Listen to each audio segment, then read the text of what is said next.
2. 교화 활동. 보리수 아래서 지혜의 눈을 뜬 부처님께서는 하루도 쉬지 않고 여기저기 다니면서 지혜롭게 사는 길을 말씀하셨다. 부처님께서 설법하실 때마다 부처님을 따라 출가하는 사람의 수는 점점 늘어갔다. 그리고 출가할 수 없는 처지에 놓인 사람들은 부처님을 믿는 신도가 되었다. 부처님의 설법을 듣고 깨달은 다음 아라한의 지위에 오른 제자가 50여 명이 되었을 때 부처님께서는 그들을 한자리에 모아놓고 전도 선언을 말씀하셨다.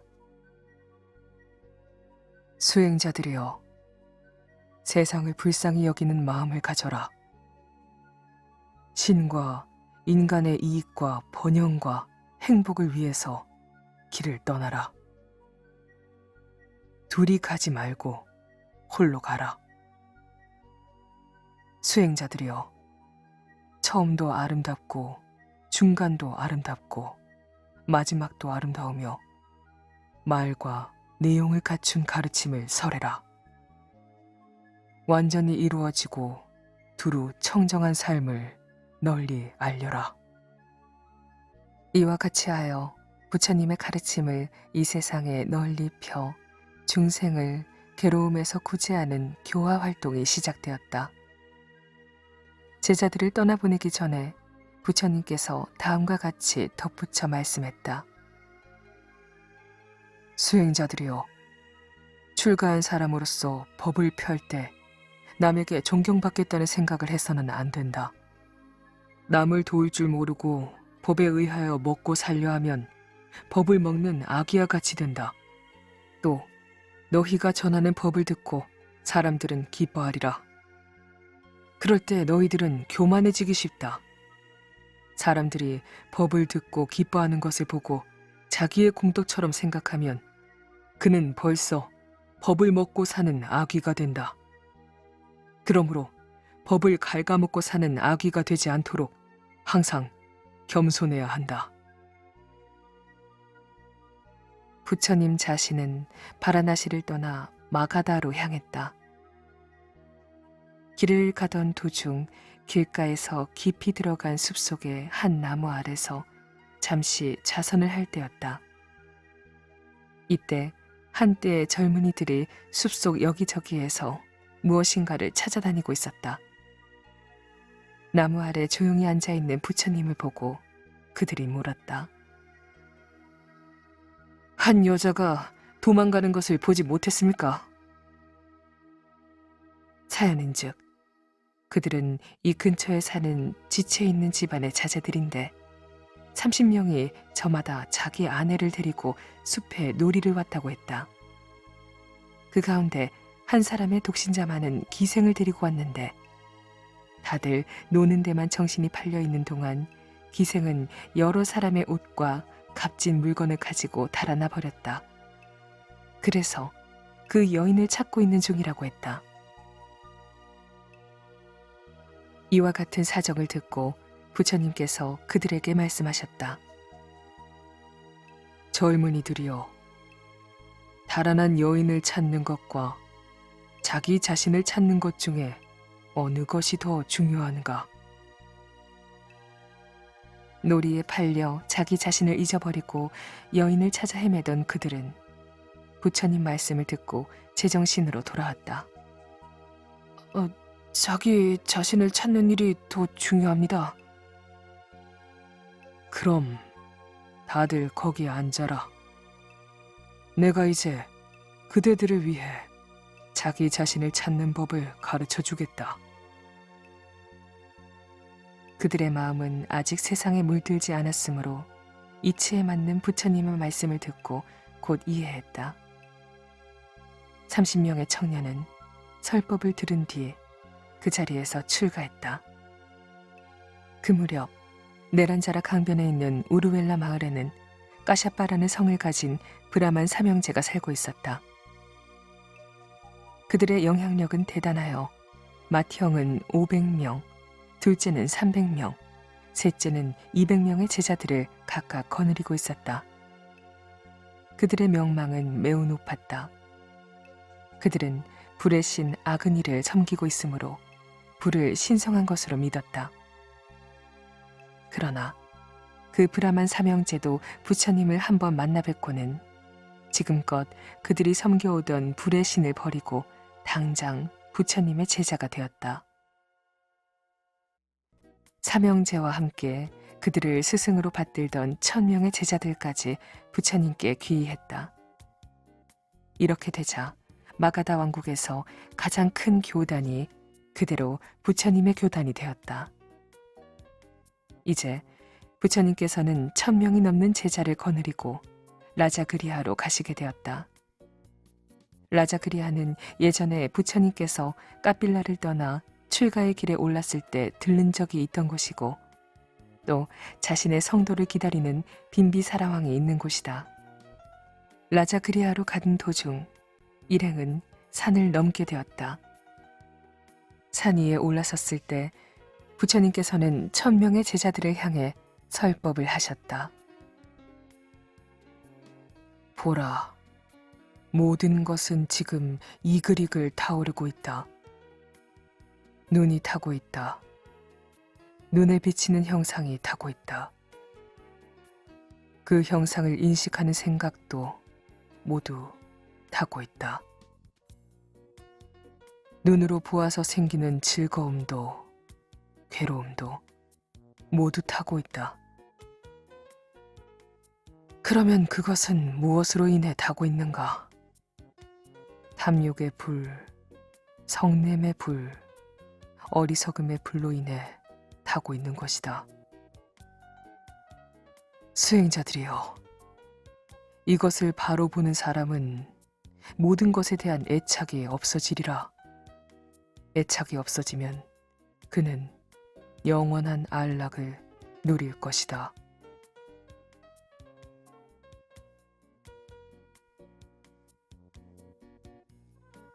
이 설법은 제자들에게 새로운 눈을 뜨게 했다. 지금까지 불을 섬겨오던 그들에게 주는 감명은 말할 수 없이 컸다. 그들은 지금까지 타는 불을 섬겨왔지만 인간의 마음속에서 타고 있는 탐욕과 성냄과 어리석음의 불은 모르고 지나왔던 것이다. 이 자리에서 까샤파 형제와 1000명의 제자들은 크게 깨달았다. 탐욕, 성냄, 어리석음, 이 세 가지는 부처님께서 사람들에게 늘 경계하라고 이르신 세 가지의 해악이었다. 이런 탐진치의 삼독심만 다스리고 제거해도 마음이 편안해진다고 하셨다. 욕심내고 화내고 어리석은 마음을 불길에 비유해서 말씀해 주시니 그것이 얼마나 위험한 것인지를 실감나게 알게 되었다. 삼독의 불길을 사그라뜨리는 부처님의 말씀은 마치 거대한 나무 그늘처럼 제자들의 마음을 시원하게 해주었다. 욕심내지 마라. 화내지 마라. 어리석은 일을 하지 마라. 매일매일 매 순간 생각하고 말로 하고 실천하라. 꼭 그렇게 하라. 수행자는 물론이요, 배우지 않은 사람도 쉽게 할 수 있느니라. 부처님과 그 일행이 라자그리아로 오신다는 소문은 빈비사라 왕에게까지 알려졌다. 왕은 곧 신하들을 데리고 부처님을 영접하러 성 밖으로 나갔다. 부처님의 모습을 보자 왕은 부처님 발 앞에 엎드려 절했다. 부처님께서는 빈비사라 왕과 다시 만나게 된 인연에 감회가 깊었다. 왕과 신하들을 위해 어떻게 하는 것이 나라를 잘 다스리는 길인가를 말씀하셨다.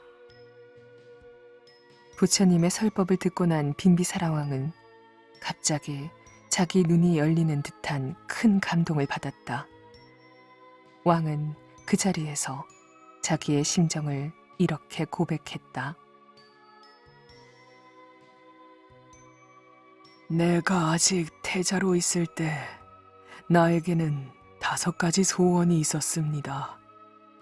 첫째는 왕위에 오르는 것, 둘째는 나의 영토에 부처님께서 오시는 것, 셋째는 내가 그 부처님을 섬기는 것, 넷째는 부처님께서 내게 설법해 주실 것, 다섯째는 부처님의 설법을 듣고 깨달을 수 있었으면 하는 것들이었습니다. 오늘 부처님께서 이 나라에 오셨으니 이제는 그 5가지 소원이 모두 이루어졌습니다. 나는 오늘부터 부처님께 귀의하겠습니다.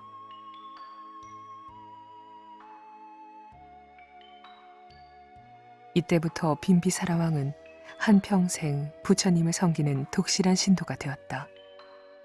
그리고 라자그리아 밖에 있는 대숲을 부처님과 그의 교단에 바쳤다. 그러던 어느 날 라자그리아의 한 부자가 대숲에 계시는 부처님을 찾아왔다. 그는 부처님의 설법을 들은 다음 이곳에 집을 지어드리겠다고 자청했다. 이때까지 부처님의 교단은 비와 햇볕을 피할 만한 집이 없었기 때문에 더러는 곤란을 느낄 때가 있었다. 부처님께서는 화려하게 꾸미지만 않는다면 집을 지어도 좋다고 허락하셨다. 이렇게 하여 지은 것이 중림정사이고 이 집은 부처님의 교단이 가지게 된 최초의 절이기도 하다. 이곳을 중심으로 교단은 나날이 번창하고 날이 갈수록 찾아오는 사람들의 수는 늘어만 갔다. 왕으로부터 천민에 이르기까지 부처님의 소문을 들은 사람들은 모두 이 대숲에 있는 절로 찾아왔다. 그리고 부처님을 뵙고 설법을 듣게 되면 누구나 신도가 되었다. 젊은이들 중에는 그 자리에서 출가하여 제자가 된 사람도 적지 않았다. 한편 부처님께서 라자그리아에 오셔서 설법을 시작한 지 얼마 안 되었을 때의 일이다. 라자그리아 사람들은 불안했다. 유능한 젊은이들이 모두 출가해버리지 않을까 하는 걱정이 컸다. 아들이 출가한 집에서는 부모들이 부처님이 우리 아들을 빼앗아갔다고 원망했다. 게다가 산자야 종파의 제자였던 사리뿌따와 모갈라나 같은 유명한 수행자가 250명의 제자를 거느리고 부처님께 귀의해버렸다. 어떤 사람은 부처님의 제자를 보고 비꼬았다. 마가다의 수도 라자그리아에 한 위대한 사문이 나타났다. 지난번에는 산자의 제자들을 유혹하더니 이번에는 또 누구를 유혹하려는가? 한 제자로부터 이 말을 들은 부처님께서는 이렇게 말씀하셨다. 이 같은 비난의 소리는 오래가지 못할 것이다. 또 비난하는 사람이 있으면 이렇게 대답해 주어라. 열애는 법에 의해 사람을 인도할 따름이다. 바른 법에 귀의하는 것을 시기하는 자는 누구인가? 바른 법을 시기하는 자는 모두가 바르지 못한 자들이다. 부처님께서는 스스로 길을 가리키는 사람이라고 말씀하셨다. 만나는 사람마다 괴로움에서 벗어나 지혜롭고 평화롭게 사는 길을 가르쳐 주셨기 때문이다. 자기 자신은 결코 신앙의 대상이나 예배의 대상이 아니라고 힘주어 말씀하셨다. 부처님의 설법은 언제나 듣는 사람의 수준에 따라 달랐다. 의사가 환자의 병을 알고 나서 그 증세에 따라 알맞게 치료해 주듯이 찾아와 묻는 사람들의 형편을 보고 그에게 맞는 방법으로 설법하셨다. 듣고 배우는 사람의 능력에 맞춰 가르침을 주셨다. 작은 질문도 다 받으시고 친절하고 시원하게 궁금증을 풀어주셨다. 잘못된 믿음을 가진 이들에겐 단호하셨다. 근본을 확실히 세워 마음 흔들리지 않게 다잡으셨다. 사람들은 이런 선생님을 처음 보았다.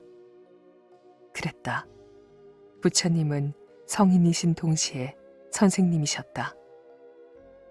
배우고 가르치는 일의 즐거움과 기쁨을 경험하는 사람들이 점점 많아졌다. 부처님께서 사와티의 기원정사에 계실되었다. 3대 독자를 잃어버린 한 과부는 비탄에 빠져 먹지도 자지도 않고 울기만 했다. 어느 날 부처님을 찾아와 자신의 슬픔을 하소연했다. 부처님, 저는 유복자를 잃고 살아갈 용기마저 잃었습니다. 저에게 이 슬픔에서 벗어날 길을 가르쳐 주십시오. 가만히 듣고 계시던 부처님께서는 이렇게 말씀하셨다. 가엾은 여인이여, 내게 한 가지 방법이 있소. 지금 곧 가서 사람이 죽은 일이 없는 집을 7군데 찾아내어 쌀 한 움큼씩만 얻어오시오. 그러면 내가 그 슬픔에서 벗어나는 길을 가르쳐 주리라. 과부는 바삐 마을로 쌀을 얻으러 나갔다. 며칠이 지난 뒤 그 과부는 한 움큼의 쌀도 얻지 못한 채 맥이 빠져 부처님께로 돌아왔다. 부처님께서 물으셨다.